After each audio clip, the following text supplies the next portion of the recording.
The once friendly confines of Facebook have turned as polarizing as the presidential election. There's even a site called friendswholiketrump.com that helps you identify such supporters and kick them out of your social media circle. Joining us now is Shayna Glenzer, technology executive and commentator here in Washington. So I'm really seeing this on my Facebook page. The tone, and particularly people yelling for and against Trump, is not very Facebook-like. What do you see? Yeah, Facebook used to be sort of this friendly neighborhood where you would go, and I would go to see, stories of my friends' travels, pictures of my friends' kids, and or their dogs.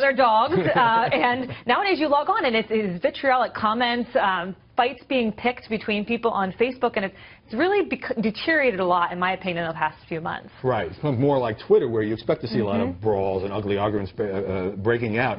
So I just saw randomly Shendy Hirschfield about to start deleting people based on whether they support Trump or not. How anyone could possibly back him is beyond my comprehension. Madeleine Kane, it's not just on the Republican side, a Bernie supporter just unfriended and blocked me.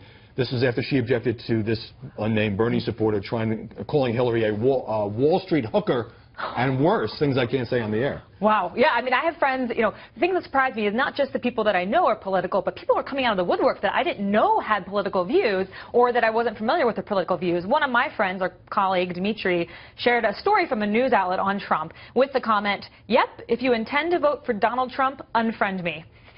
I want nothing further to do with it. You're dead to me. Yeah, I don't want anything to do with it at all. That is really the thing. Is a lot of people who I didn't even know were that interested in politics who now seem energized and engaged, but also using pretty harsh language. So how important is this given the sheer size of Facebook? Yeah, I mean, Facebook, if you think about 2008 in the last big presidential campaign, there's 145 million users on Facebook. That might not mean much to you, but now there are 1.6 billion users on Facebook. Just two elections later. Two elections later, and we are spending more and more time on Facebook. So it's embedded in our daily lives. We're not just getting the views of friends in real life. We're going online every day, spending like 20 minutes on Facebook every day, getting all these views that we're we're digesting. You probably spend hours on Facebook, but you're not necessarily a typical user. Let's not talk about that right now in a second.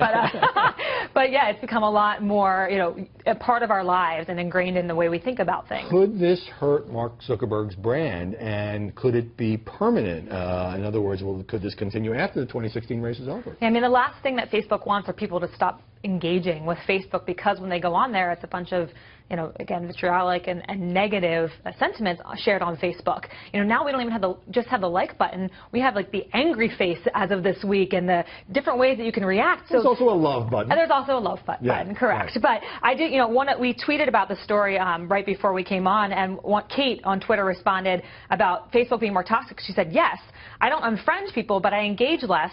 I stay away from Facebook as much as possible because it's stressful.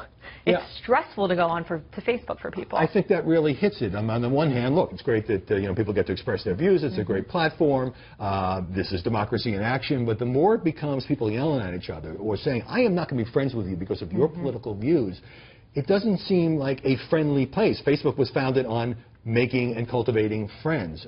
So I'm wondering whether this is really going to turn some people off. I think that Facebook is probably a little bit concerned about that too, and their hope is probably that after the election cycle that it turns back around, there's a little more civility that comes back to Facebook. But what can Facebook do? It has basically created this platform, and people can be friendly. They can be friendly, they can be unfriendly. You can unfollow people now on Facebook, which I must admit I have done before. But they have to kind of just watch it and try to engage people with videos and fun different things. Pictures of dogs, for example. Shayna Glenzer, great to see you. Let me know what you think on Facebook on this all-important question.